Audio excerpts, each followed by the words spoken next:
Students हम बात करेंगे integration by completing the square method. ठीक है ना, ये क्या होता है, क्यों हमने निकाला, इससे इसकी क्या ज़रूरत पेश आई। ठीक है, तो देखिए हमने जो प्रीवियस लेक्चर्स के अंदर जो जितने भी सारे फार्मूलेज और जो भी टेक्निक्स पढ़ी हैं, जब उनकी मदद से क्वेश्चन सॉल्व नहीं होता तो फिर हम कंप्लीटिंग द स्क्वायर मेथड लेके आते हैं। ठीक है ना, अब कंप्लीटिंग द स्क्वायर मेथड क्या काम करता है कि वो ये काम करता है कि वो जो हमने पिछली जो टेक्निक्स पढ़ी हुई है उसको उस फॉर्मेट में लेकर आ जाता है। ठीक है, जब उस फॉर्मेट में आ जाता है तो फिर हम इसके अंदर क्या करते हैं, सब्स्टिट्यूशन मेथड अप्लाई कर लेते हैं, ट्रिग्नोमेट्रिक सब्स्टिट्यूशन, या और भी कोई काफ़ी हमारे पास टेक्निक्स हमने पढ़ी है। ठीक है, तो ये हमारे पास क्या कर देता है कि फॉर्मेट को चेंज कर लेता है। ठीक है ना, यानी उस फॉर्म में लेके आ जाता है जिसमें आराम से वो इंटीग्रेट हो जाए। ठीक है, जैसे हमारे पास अगर मैं एक एग्जांपल लूँ कि हमारे पास अगर लिखा हुआ हो कि मिसाल के तौर पे dx, ठीक है ना, यानी 1/,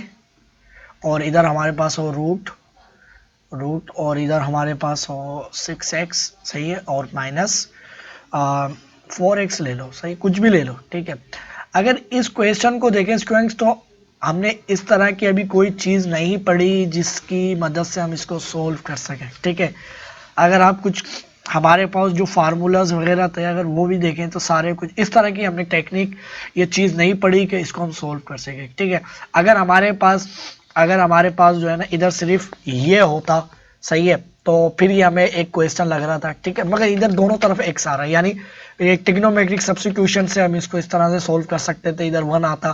ठीक है, मगर अब इधर दोनों इंडिपेंडेंट वेरिएबल यानी एक्स आ रहा है, तो अब इसके लिए क्या करें।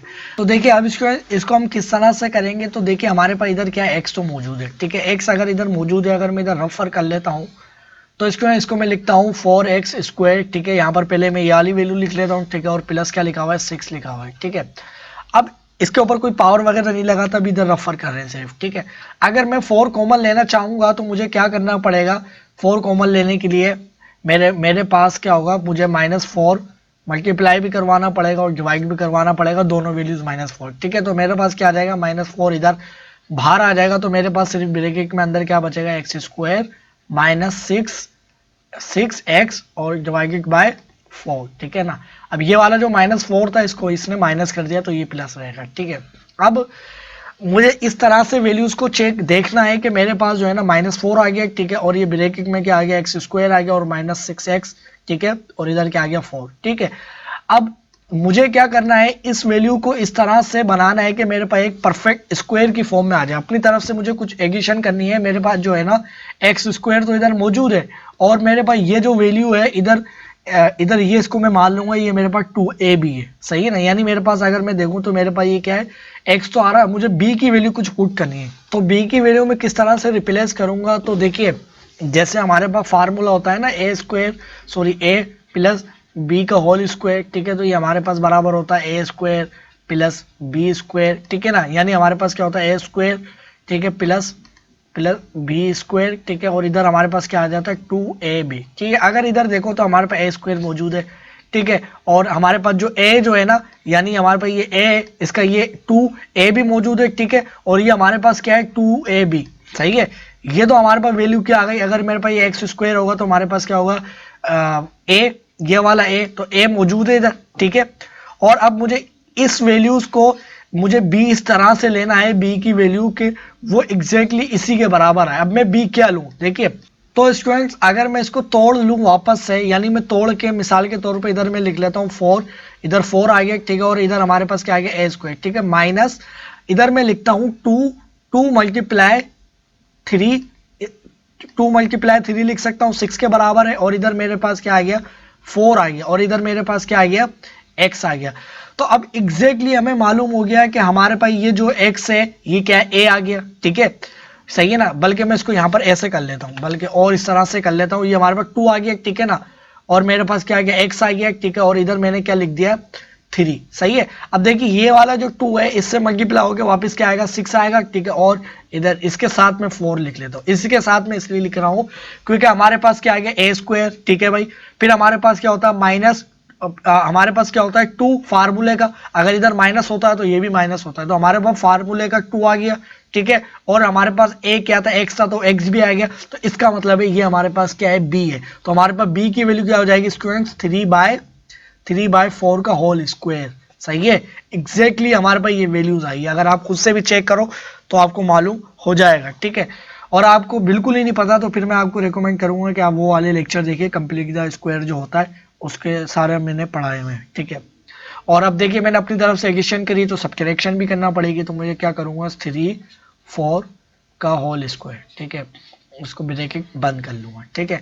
तो अब अगर इस चीज को देखूं तो ये मेरे पास एक परफेक्ट एक स्क्वायर जो था वो एक्सपेंड की शक्ल में लिखा हुआ, इसको दोबारा से मैं वापस बंद करके लिख लूंगा तो 4 इधर हमारे पास ये वैल्यूज आ जाएंगी, ठीक है ना। और दूसरी बात ये जो है ना, ये वाली जो वैल्यूज है हमारे पास -4, तो ये हमारे पास ब्रैकेट क्या आया, तो इस चीज को मैं क्या लिख लूंगा ए, ठीक है, ए। और इधर हमारे पास ये माइनस में तो माइनस क्या आ जाएगा 3/4 का होल स्क्वायर, ठीक है। और इधर क्या था -3 और ये क्या आ जाएगा 4 का होल स्क्वायर, ठीक है। अब ये वाली जो हमारे पास वैल्यूज थी स्टूडेंट्स, ये वाली, ठीक है ना। देखिए मैं आपको बता देता हूँ मैं कौन सी वैल्यूज की बात कर रहा हूँ। ये वाली जो वैल्यूज थी स्टूडेंट्स हमारे पास ये वैल्यूज आ गई है, ये वाली, इसको स्क्वायर में कर लिया। अगर इसको आप वापस से ओपन करते हो तो देखिए ए स्क्वायर माइनस फार्मूले का 2, ठीक है। और फिर हमारे पास क्या आ जाएगा ए, फिर बी क्या हमारे पास बी है 3/4, ठीक है। और फिर हमारे पास क्या होता है प्लस बी का स्क्वायर यानी 3/4 का होल स्क्वायर, ठीक है। और अगर इसको आप सोल्व करते हो तो एक्स स्क्वायर और ये वापस से हमारे पास क्या हो जाएगा 6 है और ये क्या आ जाएगा 4, ठीक है। तो एग्जैक्टली यही वाली चीज बननी है, ठीक है। तो ये भी आपको देखिए चीज क्लियर हो गई, ये मैंने इस तरह से लिखा है, ठीक है। और अब देखिए अगर मैं ये 4 जो है माइनस मल्टीप्लाई करवा लूँ तो -4 इधर हमारे पास क्या आ जाएगा x -3/4 का होल स्क्वायर, ठीक है। और माइनस अब 4 इस माइनस से मल्टीप्लाई होगा तो प्लस क्या आ जाएगा 4 हो जाएगा, ठीक है। और इधर अगर मैं इसका जो हमारे पास जो पावर है उसको ओपन करके लिख लूँ तो ये हमारे पास क्या हो जाएगा 9 और ये हमारे पास क्या हो जाएगा 16 और 16 डिवाइड ये हमारे पास वापस से क्या आ जाएगा 4, ठीक है। तो इसका मतलब है कि हमारे पास ये क्या आ गया -4, ठीक है। और हमारे पास क्या आ गया x 3/4, ठीक है, और होल पावर 2, ठीक है। और प्लस 9/4, ठीक है।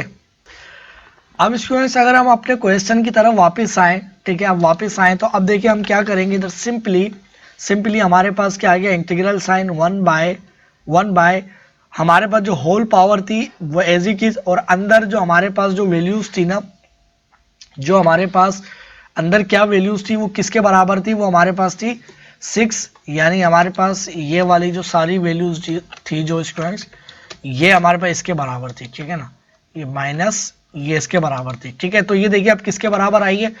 अब मैं क्या लिख सकता हूँ इसकी जगह पे मैं लिख सकता हूँ 9/4, ठीक है, और 9/4, ठीक है, और -4 अब मैं आगे पीछे करके लिख रहा हूँ, ठीक है ना।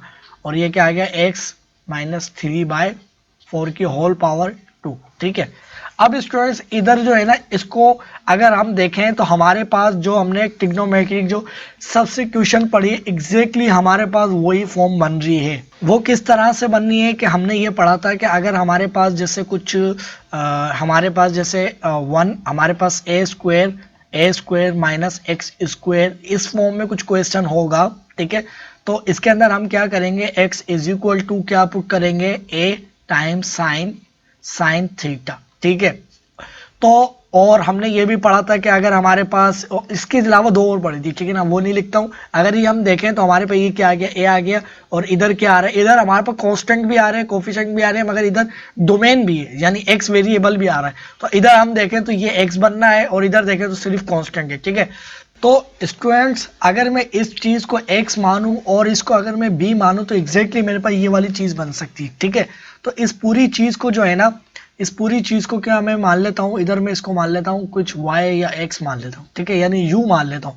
मैं कहता हूं कि मेरे पास जो है ना u ये क्या है मेरे पास, देखिए पावर के जो अंदर लिखा हुआ होगा यानी हमारे पास x यानी पावर के अंदर इसको x मानेंगे, ठीक है ना, यानी तो मैं इसको क्या मानूंगा x मानूंगा। तो अब इसके ऊपर तो कोई पावर नहीं है, ठीक है ना, इसके ऊपर तो कोई पावर नहीं है। तो इसकी होल पावर लिखने के लिए मैं क्या कर सकता हूं, इसको 2/2 पावर इसको मैं लिख सकता हूं 2 पावर 2, और 2 फैक्टर बनने हैं तो इसकी भी 2 पावर इसकी भी 2 पावर, तो होल पावर क्या हो जाएगी 2 हो जाएगी, सही है। अब इस वाली चीज को क्या मानूंगा मैं, यू मान लूंगा, ठीक है ना, ताकि एग्जैक्टली ये वाली फॉर्म बन जाए। तो मेरे पास क्या बन जाएगा, टू टाइम्स एक्स माइनस 3/4, सही है, ये वाली चीज आ गई। तो अब मेरे पास क्या बन जाएगा, ये मेरे पास इंटीग्रल साइन आ गया 1/1 मेरे पास क्या आ जाएगा 9, यानी मेरे पास 3/4 का होल स्क्वायर, ठीक है, और ऐसे लिख सकता हूँ ना, बल्कि 4 नहीं, ये 2 लिखना था मुझे, होल स्क्वायर, ठीक है, और माइनस, अब इसको मैं क्या लिख सकता हूँ, u का स्क्वायर, है ना, u का स्क्वायर लिख सकता हूँ।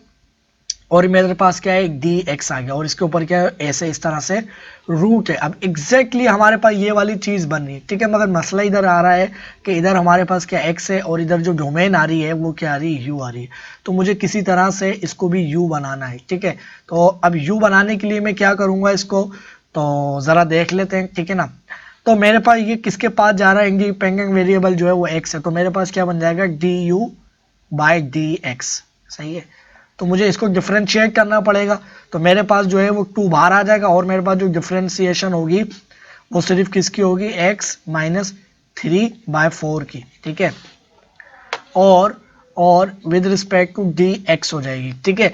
अब इधर हमारे पास क्या हो रहा है, 2 इधर बाहर रहेगा, तो हमारे पास क्या हो जाएगी, आपको पता है, इसकी अलग ली जाएगी, इसकी अलग ली जाएगी, तो हमारे पास x की अलग ली जाएगी with respect to x, minus sign, और ये हमारे पास क्या आ जाएगा 3/4 as it is with respect to dx, सही है। तो ये पूरी की पूरी क्या आ जाएगी, 0 आ जाएगी, और इसकी क्या आएगी, 1 आएगी। तो सिर्फ हमारे पास जो है ना du/dx इज इक्वल टू किसके बराबर आएगा, 2 के बराबर आएगा, सही है ना। अब 2 के बराबर आएगा तो मुझे क्या करना है, मुझे तो x चाहिए, तो 2 मेरे पास इधर आ जाएगा और x उधर चले जाएगा, तो मेरे पास ये वैल्यूज क्या बन जाएंगी, मेरे पास du/2, ठीक है, और ये इधर मेरे पास आ जाएगा dx। अगर इसको मैं सब्स्टिट्यूट कर लूँ वैल्यूज को, तो हमारे पास 3/2 होल पावर 2 माइनस u, ठीक है, और ये रूट आ गया, ठीक है, और इधर क्या आ जाएगा du, सही है, du, सही है भाई, du आ गया, और इधर टाइम्स डिवाइडेड बाय इधर क्या आ गया 2 आ गया, बल्कि 1/2 लिख सकते हैं, ठीक है। और ये क्या होगा, ये जो हमारे पास जो है ना, इस या बल्कि यहाँ लिख लेता हूँ, क्योंकि ये हमारे पास जो है रेडिकल से बाहर है, ठीक है। अब रेडिकल से बाहर है तो इसका मतलब है हमारे पास ये 2 तो ओवरऑल जो हमारे पास जब इंटीग्रेशन होती है तो उससे बाहर आ जाता, तो 1/2 बाहर आ जाएगा, और अब हमारे पास क्या बन गया 1/3, और हमारे पास 2 होल स्क्वायर माइनस u, ठीक है, और ये क्या आ गया du। अब हमारे पास जो है ना, जब इस तरह की फॉर्म आती है तो हम ये वाली चीज इस्तेमाल करते हैं। अब मैं x क्या है, मेरे पास u आ रहा है, ठीक है, इंडिपेंडेंट वेरिएबल u आ रहा है, तो u को मैं बराबर बनाऊंगा किसके squares, u is equal to a क्या है हमारे पास ये, तो हमारे पास क्या आ जाएगा 3/2 और टाइम्स साइन थीटा के बराबर बनाऊंगा, ठीक है। तो मेरे पास 1/2 और मेरे पास इंटीग्रल साइन, तो मेरे पास क्या आ जाएगा 3/2 की होल स्क्वायर, और इधर रूट था भाई, सही है, और इधर मेरे पास क्या आ जाएगा u माइनस u की जगह क्या आ जाएगा 3/2 इसका होल स्क्वायर, ठीक है, बल्कि क्या आ जाएगा साइन थीटा। अब आपको पता है होल स्क्वायर होगा इसका, तो इसका स्क्वायर जो है अलग कर लूंगा और इसका स्क्वायर अलग, ठीक है। अब दोनों के अंदर जो है ना, दोनों के अंदर क्या है 3/2 स्क्वायर में कॉमन है, तो अगर इनको मैं बाहर निकाल लूँ 1/2 इधर आ गया मेरे पास, इज इज 1 और हमारे पास ये जो रूट्स है, रूट के अंदर ही मैं 3/2 अगर बाहर निकाल लूँ तो मेरे पास अंदर ब्रैकेट में क्या बचेगा, इधर क्या बचेगा 1 माइनस साइन स्क्वायर थीटा, ठीक है। और ये किसके बराबर होता है, तो ये हमारे पास बराबर होता है, मैं यहीं लिख लेता हूँ, ये हमारे पास कोस थीटा के बराबर होता है, ठीक है। तो इसको आप रिप्लेस करेंगे तो 1/2 थीटा, तो हमारे पास ये जो वैल्यूज आ गई हैं स्टूडेंट्स, ये हमारे पास आ गई। देखिए अब ये हमारे पास वैल्यूज आ जाएगी, इसका रूट अलग हो जाएगा 3/2 इसका स्क्वायर, और टाइम्स 2 फैक्टर बन गए, और हमारे पास क्या है कोस थीटा होल स्क्वायर, इसका रूट अलग, तो ये इससे कैंसिल और ये भी इससे कैंसिल, एग्जैक्टली हमारे पास क्या बचा 1/2 बचा, और इधर हमारे पास क्या आ गया 1/3/2, ठीक है, और टाइम्स हमारे पास इधर क्या आ गया 1/cos आ गया, ठीक है। अब याद रहे कि हमारे पास ये कांस्टेंट है, ये कांस्टेंट इससे बाहर आ जाएगा, जब ये कांस्टेंट इससे बाहर आएगा तो ये हमारे पास इधर से आ जाएगा 1/2, ठीक है, और ये मल्टीप्लाई हमारे पास क्या आ गया हमारे पास क्या है 3/2 ऐसे लिखा हुआ ये, ठीक है। अगर इसका ये इससे कैंसिल आउट हो जाएगा, अगर कैसे हो रहा है तो मैं आपको दिखा देता हूँ, जो 2 लिखा हुआ है, ठीक है, और ये मल्टीप्लाई लिखा हुआ है और हमारे पास 1 बाय, अब 1 ये डिवाइड हो रही है, सही है ना, तो इसको मैं, ये हमारे पास लिखा हुआ है टाइम्स, ये हमारे पास लिखा हुआ है 3/2, सही है। तो रेसिप्रोकल जैसी होगा तो हमारे पास क्या आ जाएगा 2/3, 2/3 होगा तो इस 1 से मल्टीप्लाई करके 2/3 इधर, तो ये देखिए 2 इससे कैंसिल, तो जो हमारे पास जो पहले बच रहा था इससे कैंसिल हो गया, तो वही आया, तो हमारे पास क्या आ गया 1/3 वैल्यू आ गई, ठीक है। और हमारे पास क्या बचा है 1/cos, 1/cos किसके बराबर होता है, तो 1/cos इज इक्वल टू सेक के बराबर होता है, सेक थीटा के। और इसके हमारे पास क्या लिखा हुआ था, इधर क्या लिखा हुआ था, du लिखा हुआ था, इधर एक और चीज आ गई हमारे पास, ठीक है ना। इधर हमारे पास क्या लिखा हुआ था 1/3 आ गया, और इसको मैं क्या लिखे रहने देता हूँ, पहले cos ही लिखे रहने देता हूँ, ठीक है ना। 1/cos थीटा लिखा हुआ है, इधर du लिखा हुआ है, तो du मुझे क्या करना है, किसी तरह से इसको रिप्लेस करना है, d थीटा लिखा आना, यानी एक और इसके ऊपर सब्स्टिट्यूशन लगेगी, ठीक है। वो किस तरह से लगेगी, तो मेरे पास जो है ना u, देखिए किसके बराबर बनाया था, मैंने इसके बराबर बनाया था, ठीक है। तो अगर इस वैल्यूज को मैं यहाँ ले लूँ तो मेरे पास क्या हो जाएगा, देखिए u किसके पास जा रहा है, इंडिपेंडेंट वेरिएबल जो है वो थीटा है, तो मेरे पास क्या हो जाएगा du बाय डी थीटा, सही है, इज इक्वल टू किसके बराबर हो जाएगा अब ये वैल्यू, तो मेरे पास क्या हो जाएगा 3/2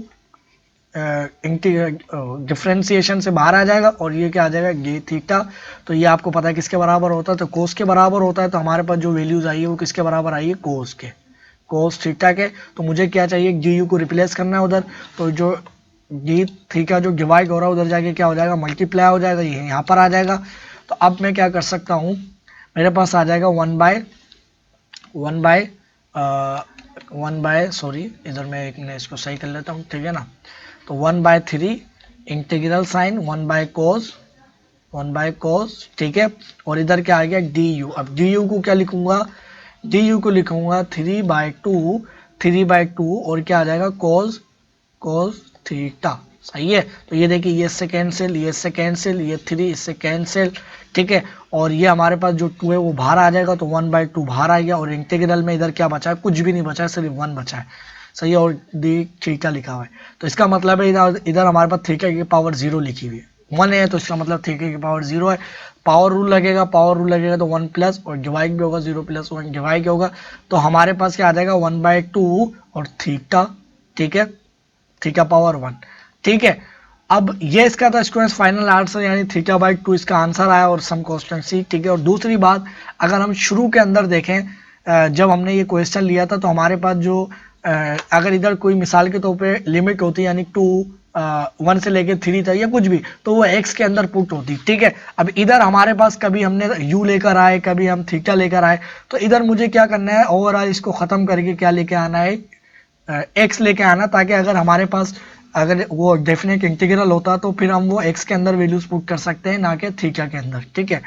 तो अब थीटा किसके बराबर होगा, देखिए अगर मैं यहाँ से देख लूँ, देखिए मुझे वापस चेन बाय चेन उधर जाना पड़ेगा x के पास जाने के लिए, क्योंकि मेरे पास जो थीटा u जो होता है वो थीटा के कुछ बराबर था। तो अगर मैं देखूं तो मेरे पास जो है ना, ये वाली चीज इधर चले जाएगी, ये इधर आ जाएगी, तो मेरे पास क्या किसके बराबर हो जाएगी, u इज इक्वल टू, बल्कि u किसके बराबर है, अब u भी जरा देख लेते हैं, ठीक है ना। बल्कि u मैंने किसके बराबर लिया था स्क्वायर्स, u जो था ना, u मैंने किसके बराबर लिया था, कहाँ गया, u जो था ना हमारे पास, ये क्या था साइन बाय थीटा आ गया, ठीक है। u भी आई थिंक मैंने किसी कुछ बराबर लिया था, ठीक है। तो ये देखिए u मैंने जो बराबर लिया था वो ये है, ठीक है। अब ये सारी वैल्यूज आ गई हैं, अब इनको रिप्लेस करके मुझे अपना आंसर निकालना है, ठीक है। अब इसका मतलब है कि u इसके बराबर है और ये वाला u इसके बराबर है, तो इसका मतलब है 3/2 और क्या है 3/2 sine theta is equal to 2, और हमारे पास क्या हो जाएगा x माइनस 3/2 के इधर भाई 4, ये क्या है 4 है, ठीक है ना। देखिए एक मिनट में देख लेता हूँ क्या था, 4 था जी, एक मिनट में देख लेता हूँ मैंने क्या कर था, 4 था जी, सही है ना 4 था। तो मेरे पास इधर क्या आ गया 4 आ गया, ठीक है, और ये आ गया। अब देखिए ये वाला जो 2 है ना, इससे कैंसिल आउट नहीं होगा, क्योंकि इधर अभी मल्टीप्लाई हो रहा है, इधर आके डिवाइड हो जाएगा, ठीक है। तो मेरे पास क्या हो जाएगा 3/8, सही है। अब थीटा की पहले मुझे वैल्यूज निकालनी है, ठीक है ना। तो मैं क्या करूंगा कि ये सारी जो इधर सिर्फ थीटा बचाऊंगा, फिर इसका इन्वर्स ले लूंगा, ठीक है। तो मेरे पास जो है ना ये इधर जाके मल्टीप्लाई हो जाएगा, ये इधर आके डिवाइड हो जाएगा, तो मेरे पास sine theta is equal to 2, जब इससे मल्टीप्लाई होगा तो 4 और ये 3 नीचे आ जाएगा तो 3, और ये हमारे पास क्या आ जाएंगी वैल्यूज x टाइम्स 3 और डिवाइड बाय 4। ठीक है, अब स्टूडेंट्स हमारे पास जो है ना जैसे ही मैं साइन का इन्वर्स लूंगा तो आपको पता है कि इस थीटा उधर चला जाएगा और साइन इधर आ जाएगा, तो मेरे पास आ जाएगा साइन इनवर्स। अब ये वाली सारी वैल्यूज इधर आ जाएंगी, तो मेरे पास क्या हो जाएगा 4, ठीक है, 4/3, और हमारे पास क्या है x - 3 और क्या आ गया 4 आ गया। ठीक है, ये वैल्यूज आ गई और इसको ब्रैकेट बंद किया और थीटा जो है वो इधर आ जाएगा। ठीक है, और याद रहा है आप इसको मजीद सोल्व कर सकते हैं, ये जब इससे मल्टीप्लाई होगा, मैं रेफर कर लेता हूँ, 3 इससे मल्टीप्लाई होगा x से, तो x से मल्टीप्लाई हो जाएगा, फिर -3/4 एज ए की, और ये वाला जब इससे मल्टीप्लाई होगा तो हमारे पास क्या आ जाएगा 3/4 यानी ये जब इससे मल्टीप्लाई होगा तो ये वाली वैल्यूज एज इट इज आ गई। ठीक है ना, और ये हमारे पास क्या आएगा 3, तो ये आपको पता है ये इससे कैंसिल हो जाएगा, तो हमारे पास 4x/3 - 1 बचेगा, सिंपल। ठीक है स्टूडेंट्स, तो हमारे पास आंसर फाइनल क्या हो जाएगा, हमारे पास हो जाएगा 3 और सॉरी साइन -1। ठीक है, और अब हमारे पास ये जो मल्टीप्लाई होके क्या आया 4x डिवाइडेड बाय 3 और -1। ठीक है, -1। अब इधर जो है ना अगर मैं 3 लेके आ जाऊँ, 3 ऊपर भी लेके आ जाऊँ, तो होल डिनोमिनेटर में 3 लिख सकता हूँ, तो -3 कर दूँ इसको और डिवाइडेड बाय में 3 कर दूँ, ये तो इसी के बराबर, यानी 4x डिवाइडेड बाय 3 और -1 is equal to 4x - 3 whole divided by 3, ये एक ही बराबर है। ठीक है, तो ये था इसका फाइनल आंसर। और दूसरी बात ये कि इसके साथ क्या था होल डिवाइडेड बाय 2, सही है, तो होल डिवाइडेड बाय 2 इसके साथ नहीं होगा। ठीक है ना, ये एज अ डोमेन आ रही है, वो जो वैल्यू आ रही थी वो एज अ रेंज या कोई भी वैल्यू उसके तौर पे कह सकते हैं, तो इधर हमारे पास क्या था 1/2 एज ए केस। ठीक है, तो स्टूडेंट्स ये तो इसका फाइनल आंसर। आई होप कि आपको सारी चीज़ें क्लियर हो गई होंगी। ठीक है ना, अब नेक्स्ट लेक्चर के अंदर हम क्या करेंगे, इससे रिलेटेड एक और क्वेश्चन सॉल्व करेंगे ताकि आपको बेहतर आइडिया हो जाए।